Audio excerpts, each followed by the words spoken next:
Okay, there's an old Latin phrase, caveat emptor, which roughly translates to let the buyer beware. And let me tell you, I'm filming this unboxing of a brand new Canon camcorder with a what I could best describe as a cheap Chinese knockoff camera. Now, I bought this camera back in January for $99.99 from Amazon. It's billed as a 1080p 24 megapixels digital video camcorder with 16 times zoom camera, rotation, touchscreen, all that. And let me tell you, it is a piece of junk. Okay, it is so bad. In fact, the audio is so terrible and the video is so terrible. I'm going to pan it around a little bit. Now, I live in a very small apartment here in Philadelphia, and there's kids playing outside, and they're jumping rope, and it's very loud. You could barely hear them in this video, and I probably sound like I'm inside of a tin can right now. But the camera was so bad that I finally went online and purchased a better camera, actually a Canon refurbished camera from Canon, from the factory, and paid about $60 more. And I'm shooting this so that you'll see the difference in the quality. But let me go ahead and start the unboxing now. All right.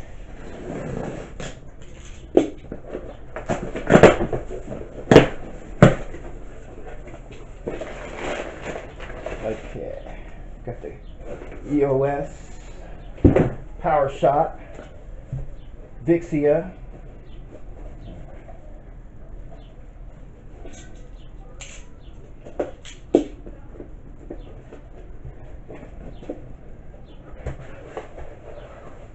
Alright, got the instructions here, and this camera is so poor, I'm not even sure it will focus. I don't even think it auto focuses, but that's good, because we're going to do a before and after. After I get this bad boy out and charge it up, I'm going to show you the difference in quality, and you really do get what you pay for. Now keep in mind, this is a refurbished camera. Comes straight from Canon, from the factory, and it for all intents and purposes, it is brand new.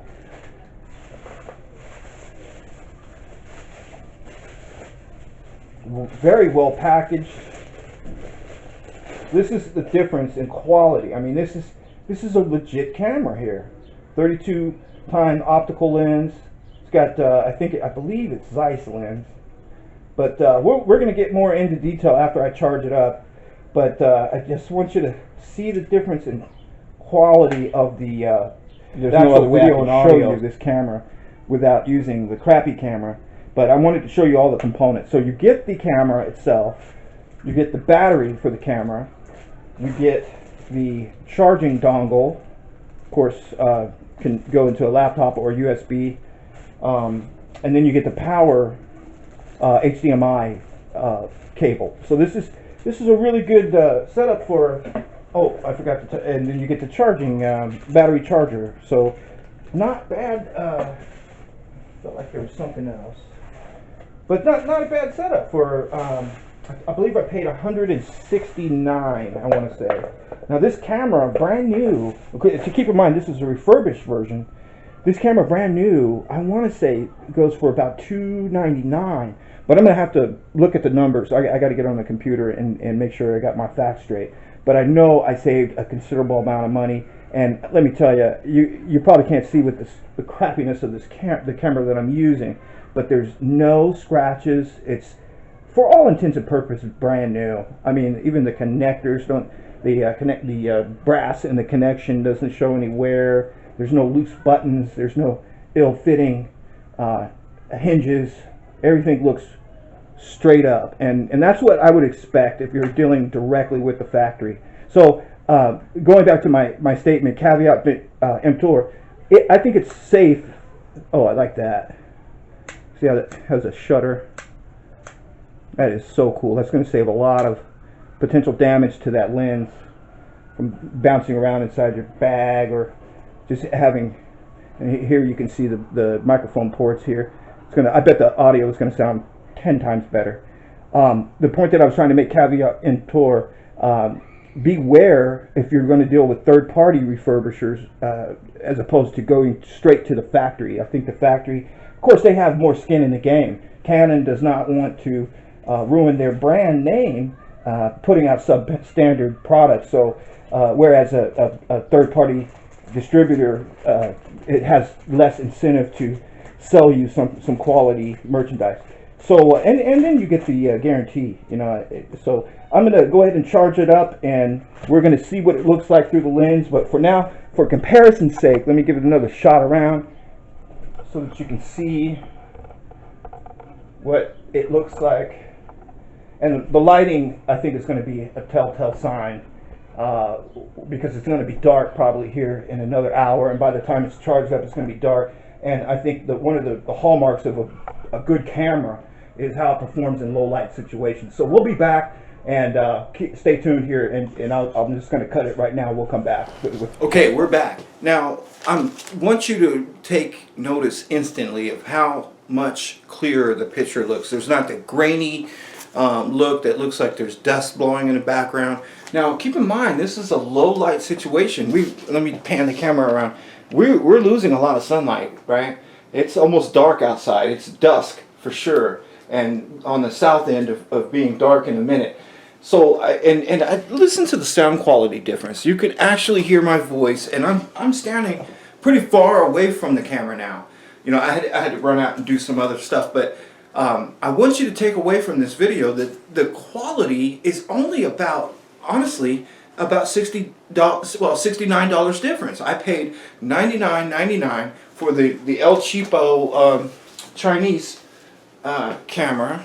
Now that I have the good camera, let me show you. And look at that. Look at how closely it resembles a very high quality camera. Matter of fact, I would even argue that it is as good looking, if not better looking, than the Canon that is now shooting this video. But the quality is markedly less. I mean, this thing is junk compared to this Canon that you're seeing me now through. Now, another thing I wanted to mention about this camera. Now, this is the Canon, what is it, HF Vixia HF R60.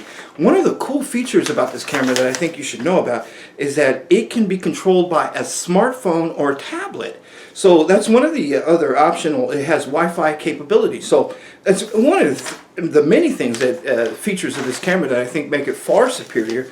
But most importantly, I have to tell you, is that, well, not most importantly, but certainly of interest to me, is while I was gone, while I was plugging in the camera, waiting for it to charge, it showed a red or an orange light. And I took it to mean that it wasn't quite, I figured it would turn green when it was full, when the battery was full. And I kept waiting and waiting for the thing to turn green, and after about an hour and a half after I came back, I actually unplugged it and opened it up. It was fully charged. The point I'm trying to make is it came from the factory, people. It came from the factory fully charged.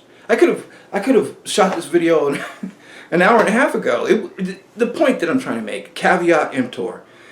This is the real deal, folks. If you buy a refurbished camera from Canon, or probably, I would venture to say Nikon, or any reputable manufacturer of optical equipment, you're going to get quality stuff. If you want to settle for the junk, which is attractive, it's very convincing, but the quality is night and day.